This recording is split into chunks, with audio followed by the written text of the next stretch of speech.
My name is Ariel Mierendorff, and I'm originally from Wisconsin, but grew up in Flagstaff, Arizona, and I currently live in Ogden, Utah.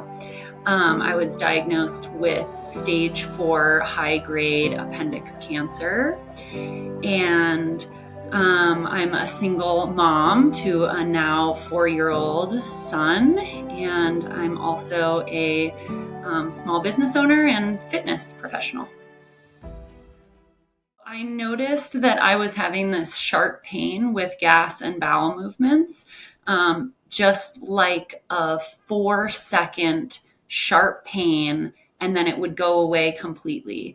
And of course, as a female, I thought this could be period related or whatever. You know, we oftentimes feel bloated certain times of the month, we get stomach cramps. And so I kind of brushed it off and, waited through kind of a full monthly cycle and just noticed that it was happening pretty consistently. Like a few times a day, I would just get this weird sharp pain. And so I went in for a regular OB appointment, just a normal well woman exam. My doctor palpated and she thought it felt thickened a little bit. So she said, let's go ahead and get an ultrasound. And when the ultrasound tech was taking a look, she couldn't even see my ovary because I had a mass that was just completely enveloping one of my ovaries. And after that, everything happened really fast. Within 3 days, I was sent to Arizona Oncology in Phoenix, and where they discovered a grapefruit-sized mass. The initial thought, of course, is like there's some chance that it's not cancer. And so we're, of course, hoping for that. And even though I was referred to Arizona Oncology and they were suspicious of ovarian cancer, which is a more common cancer, so that's more typical, and that's very typical of appendix cancer patients to be misdiagnosed or initially diagnosed as ovarian, because the tumor goes for the growth hormones that are in the ovaries. So that's where it tends to grow. But we thought, this could potentially not be cancer. My son was 18 months at the time. I was still breastfeeding. I had just celebrated my 30th birthday. So this was literally, we discovered the mass a few days before my 30th birthday. So I celebrated my 30th birthday, and I remember telling my friend, well, I don't know if I should even have a glass of wine. Like, what if it is cancer? I don't really know what I'm getting into here. Maybe I should just try to make the healthiest choices possible. And she, oh my gosh, you don't have cancer. You're the healthiest person anybody knows around us. You don't have cancer, have a glass of wine. And I did, and I enjoyed a glass of wine on my birthday, which I'm glad I did. Because I realize most cancer is not an emergency, even though it feels like it is one. Oftentimes we get in that like emergent mindset of like everything needs to happen quickly.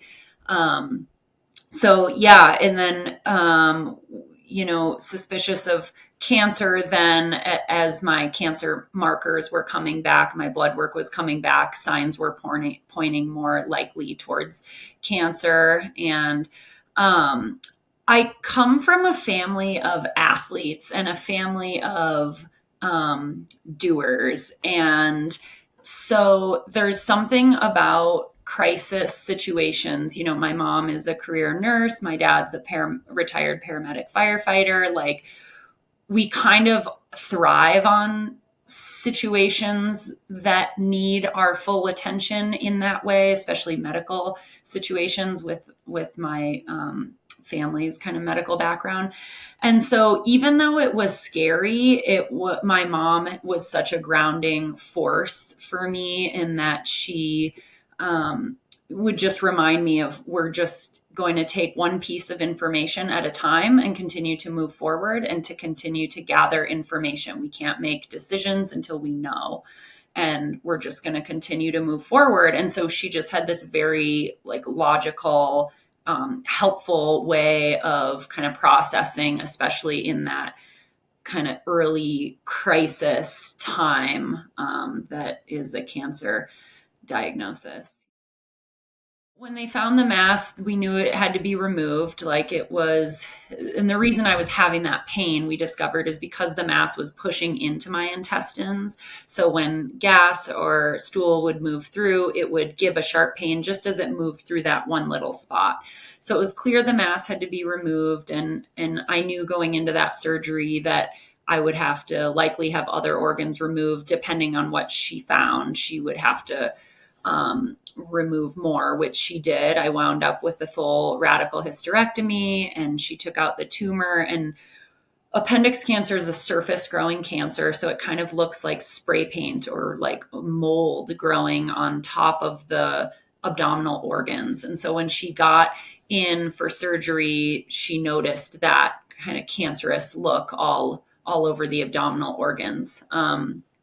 So she removed what she could. She started to try to kind of debulk some of the tumors, but it was too widespread and they're so attached that it becomes really, there's a lot of blood that comes from that. And it was clear she wouldn't be able to remove all of it. And of course, we didn't know the pathology at that time. So took out the organs, closed me up, and then a week later, pathology came back with this rare type mucinous adenocarcinoma of the appendix. And the typing I have is signet ring typing, which is a bit more aggressive. There's like a few different branches of appendix cancer. So this is a bit more of an aggressive one.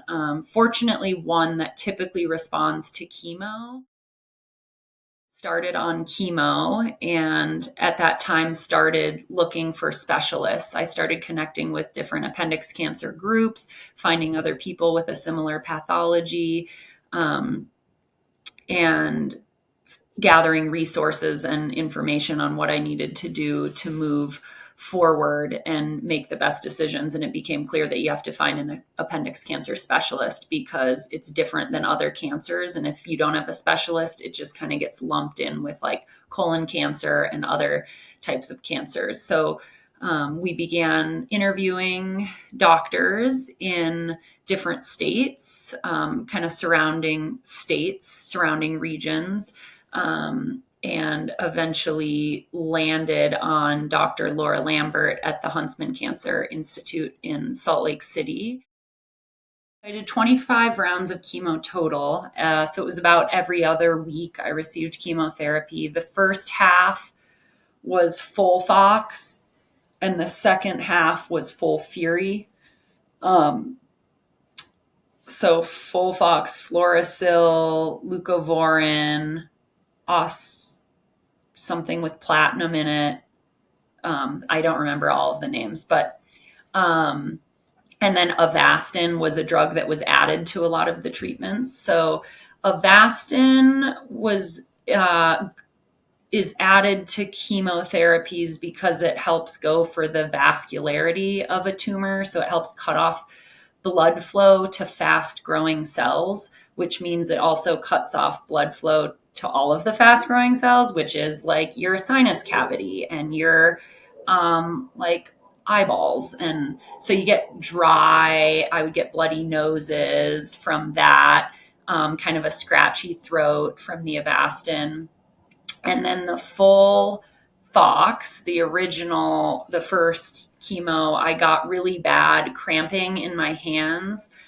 They call it first bite sensation. So, like the first bite of food or the first drink of water would have this. It's sort of hard to explain. It's sort of like biting a piece of metal or something, where it's like super sharp in your jaw, and it was just like extremely painful to take your first bite of food. It was so weird. Nausea, fatigue. It unfortunately, chemo doesn't go for the cancer cells specifically. It kills all of your cells. And so it makes you very sick because it's killing your immune cells. So I would get really pale.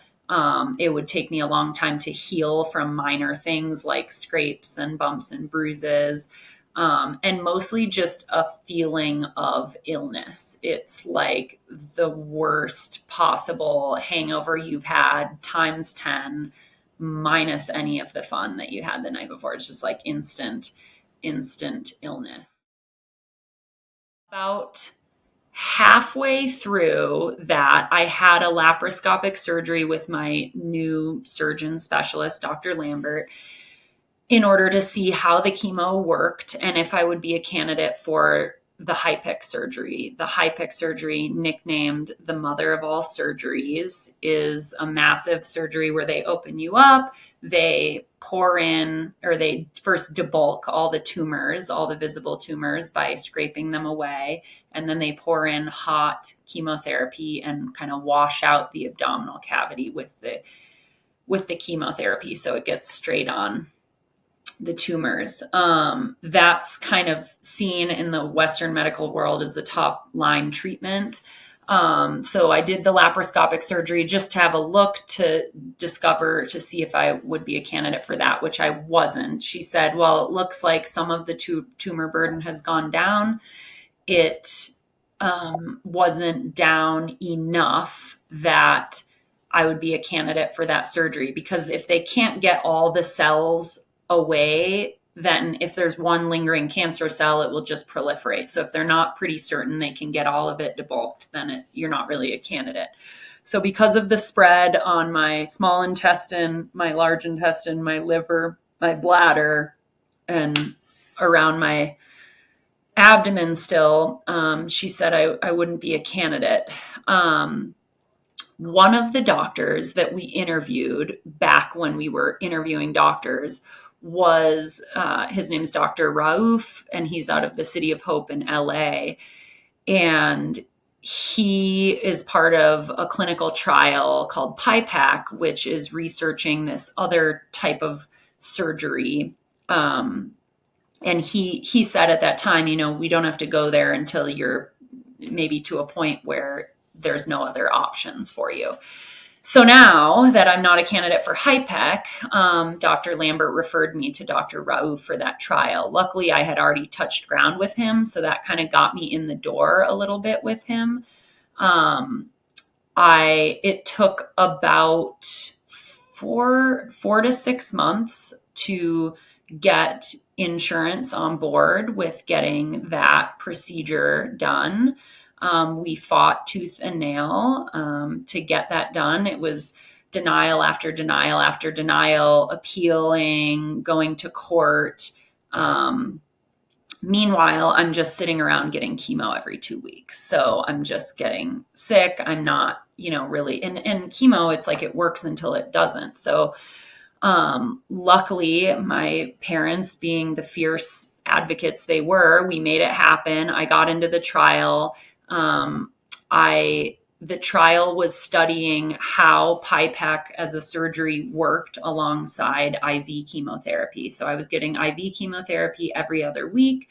And then on the third week, I would get the PIPAC surgery. So PIPAC is a laparoscopic surgery, meaning they go in with ports. So the difference between laparoscopic and open surgery is just open as they cut you open completely and fillet you open. The laparoscopic, they go in with ports. So it's less recovery time because there's not as big of incisions. So the PIPAC, they go in and they pump your abdomen full of high pressure aerosolized chemotherapy. So really small particle chemotherapy that puts a lot of pressure on the tumors. And the idea is that when you do that in conjunction with IV chemotherapy, it gets at the surface growing tumors, because the IV chemotherapy has to go through your bloodstream, get pretty metabolized, and then maybe 1% of it even makes it out to the surface of the organs where the cancer is growing. So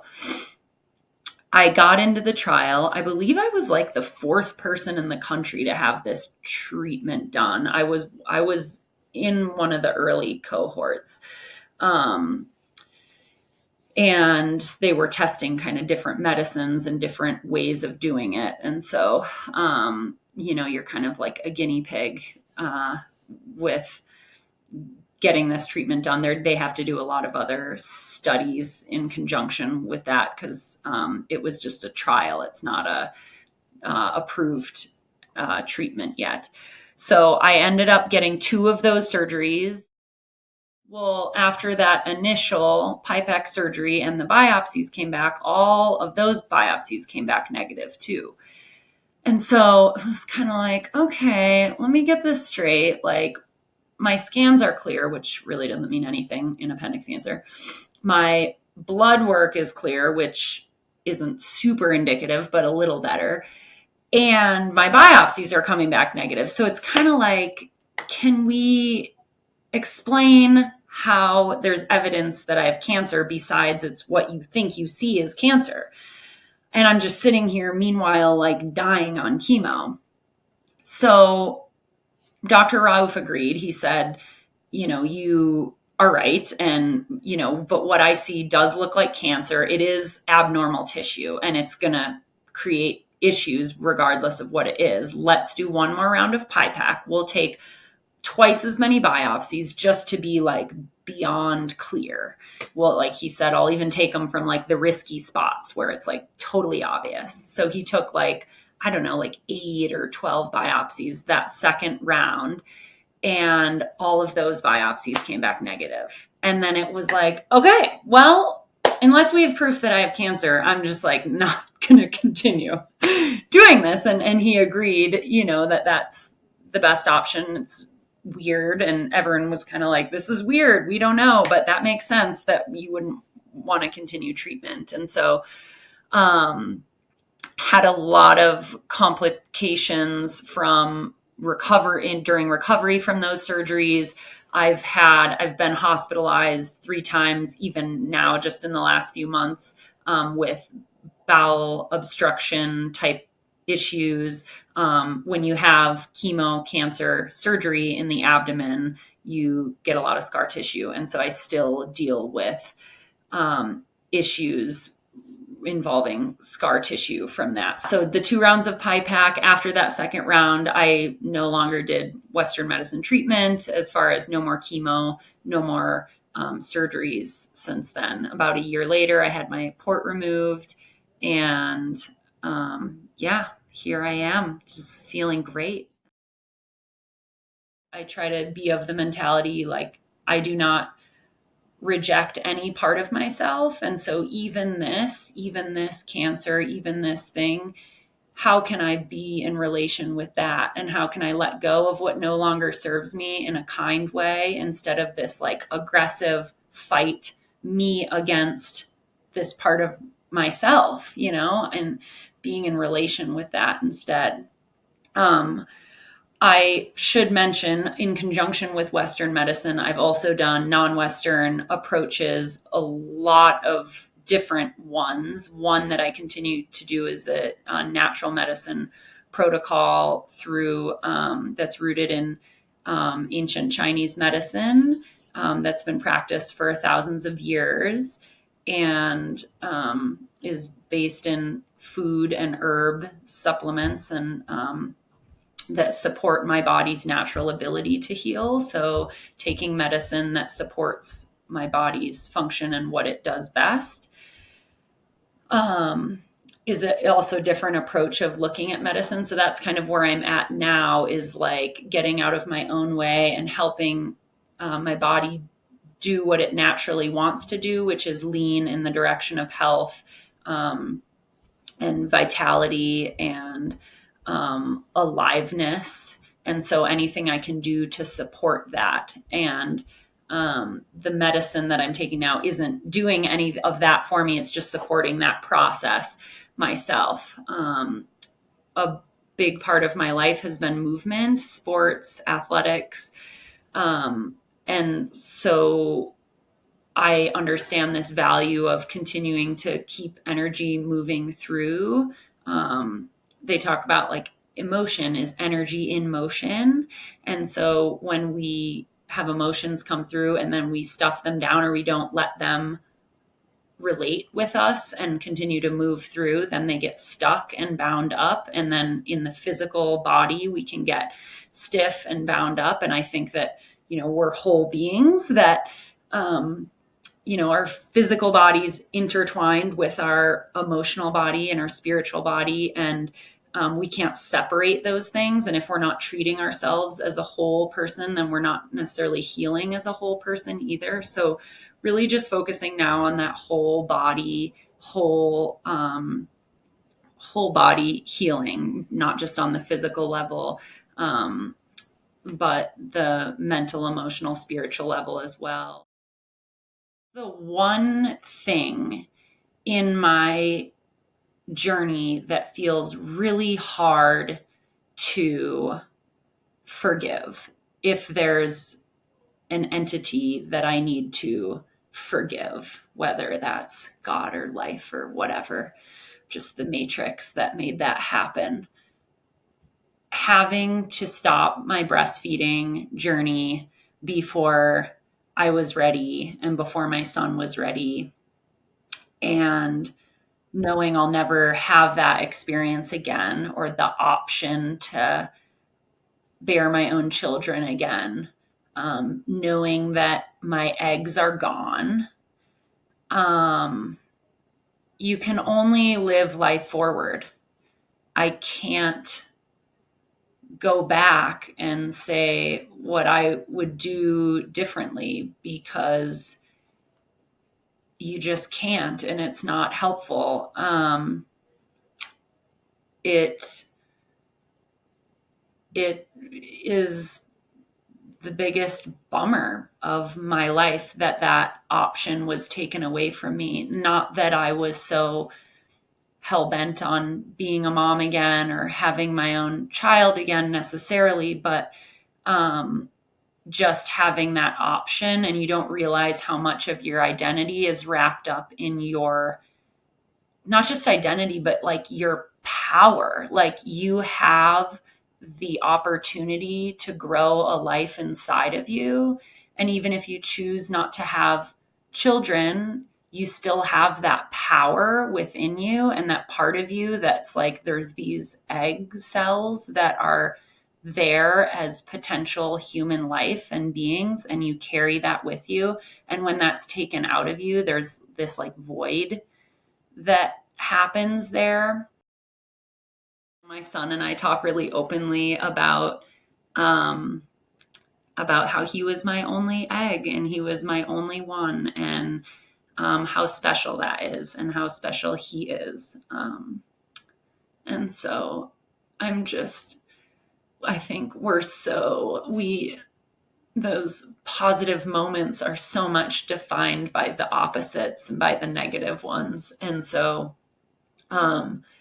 fortunately for me, because this has happened, I treasure and value so much about parenting and motherhood and the life that we get to live. And I don't think I would have had that perspective had I not gone through this. And I hope that people don't have to go through something traumatizing, but in order to have a perspective like that. But I'm so grateful that I did. And that's all I can say is that I'm grateful. And I think gratitude is the best weapon against those feelings of grief.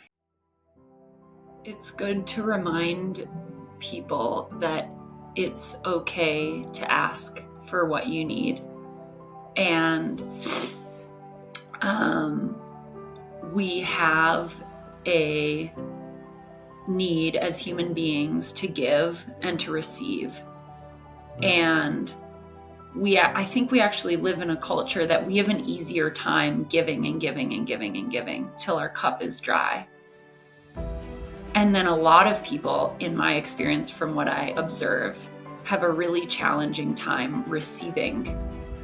And just reminding folks that it's okay to receive. And then it's important also when you're on the receiving end constantly. Like for me, I was receiving gifts and time and money and attention and food and blankets and socks. Like, oh my God, I can't even tell you how many blankets I have. Still, I have like so many blankets. And then you're giving and receiving meters off, and then it's your job to give. And so sometimes our job is to receive, and sometimes our job is to give. And then it's important to pay attention to which one you're called to do, and then to do it fully. And that's a huge part of the healing journey.